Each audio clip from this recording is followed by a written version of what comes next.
In this video, we'll be taking a look at solving linear inequalities. Now let's get started. Now, our aim for this equation is to find the value of x. And to do so, we need to have x on one side by itself. So, first we need to subtract 5 from both sides, as we would with our linear inequalities.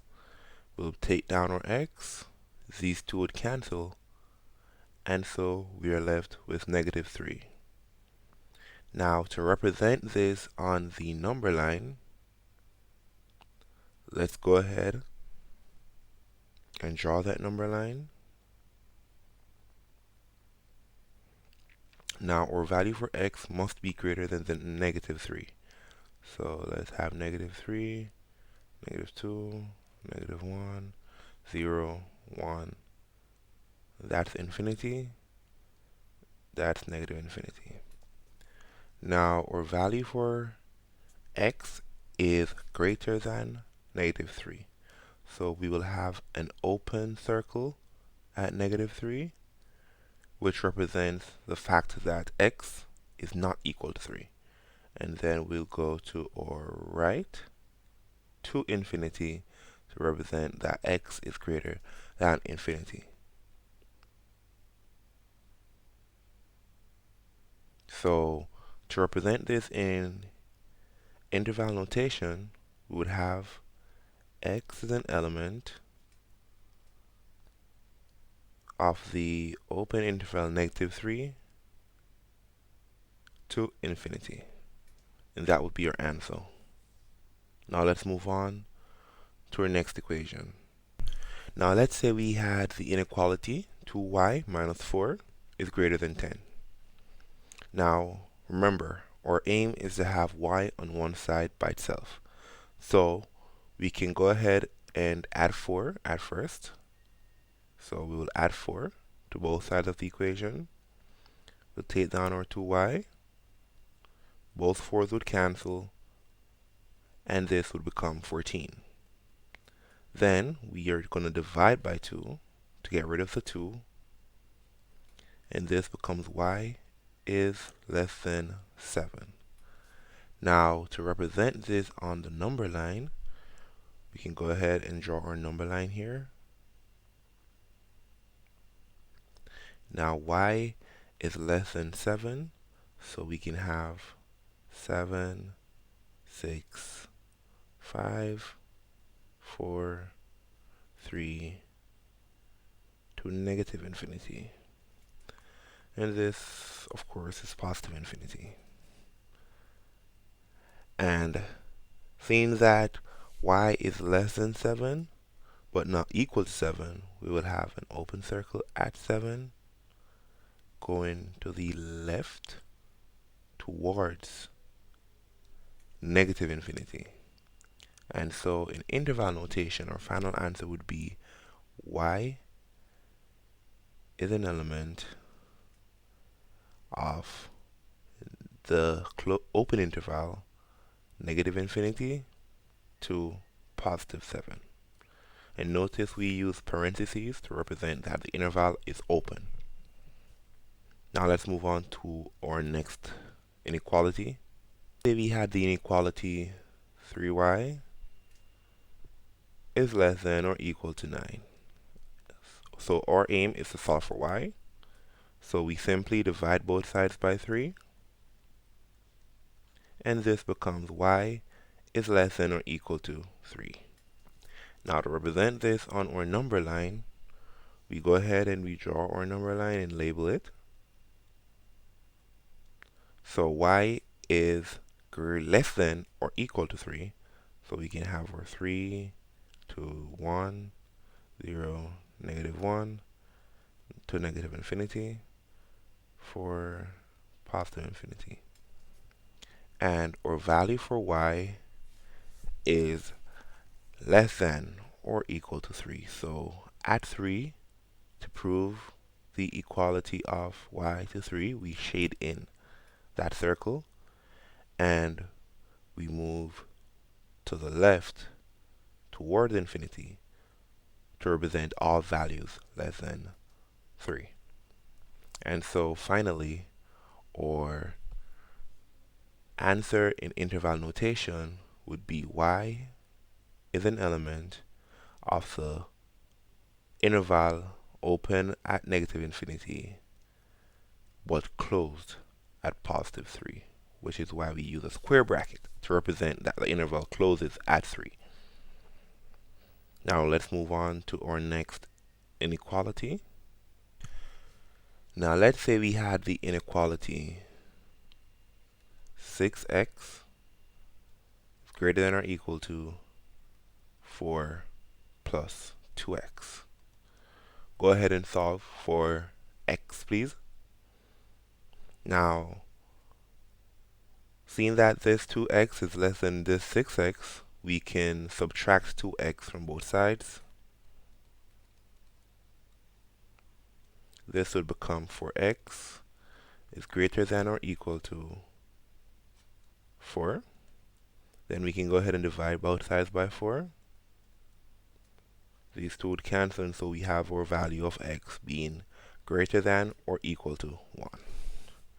Now let's draw this on our number line.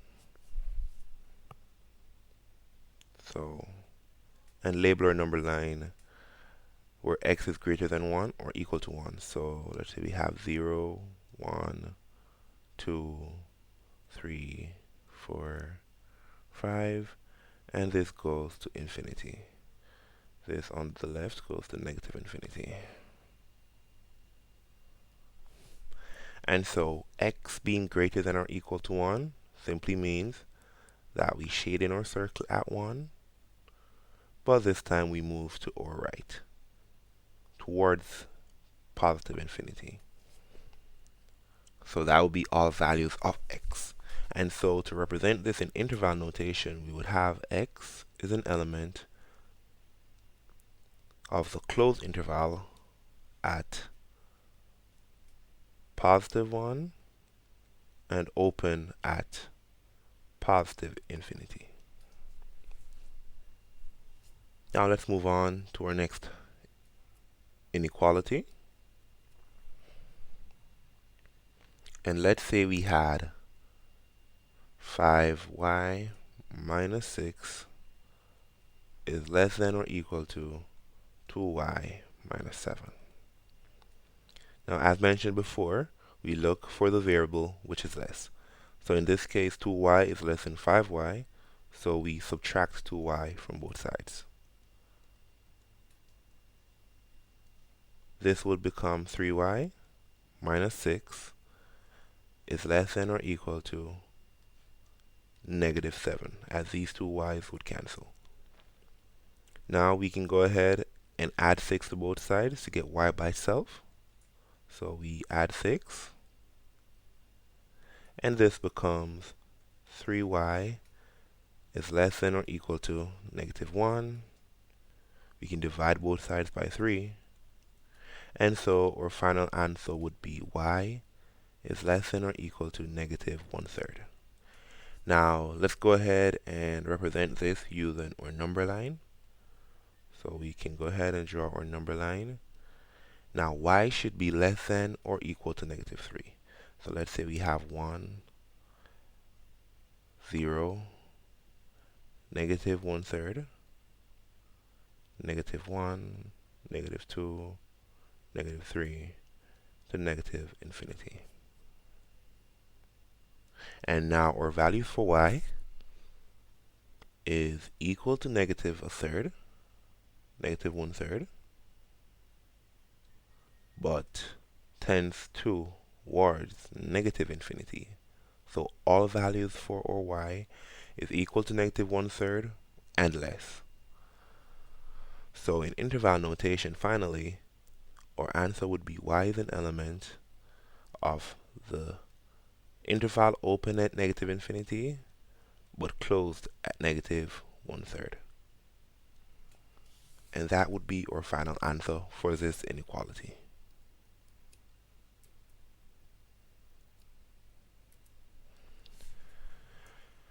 Now let's say we had the equation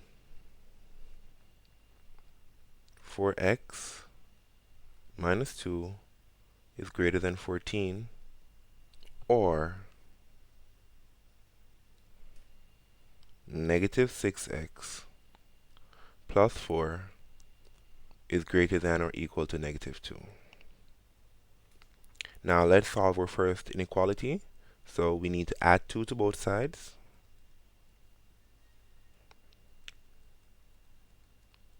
And this becomes 4x is greater than 16. Then we divide both sides by 4. And our x becomes greater than 4.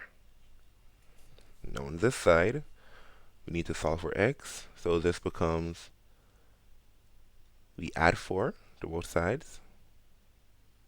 Sorry, subtract, that is, from both sides. This becomes negative 6x is greater than or equal to negative 6. We can go ahead and divide both sides by negative 6. And our final answer is x is less than or equal to 1. Now notice our signs switched here, and that is because when we move from a negative to a positive variable, the signs would change. Okay? Now let's represent this using our number line.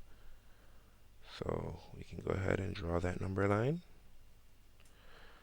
And we can have, say, from 5, 4, 3, 2, 1, 0, negative infinity,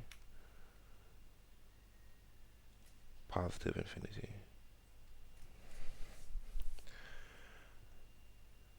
Now, for our first equation, x is greater than 4. So we would have an open circle at 4 and going towards infinity, positive infinity. And then x here, on the other hand, is less than or equal to 1. So we'll have a shaded region here, a shaded circle at 1, but an arrow going towards negative infinity. And so our final answer in interval notation is x is an element of the interval open at negative infinity, closed at negative 1, union for positive infinity. And that would be our answer for this equation. Now let's move on to our final equation. And let's say we had the inequality negative 24 is greater than 14x minus 10, which is less than or equal to 18. Now our aim is to have the x by itself. So first we need to go ahead and add 10 to each part of the inequality. This then becomes negative 14 is less than 14x, which is less than or equal to 28. Then we can go ahead and divide both sides or all sides by 14.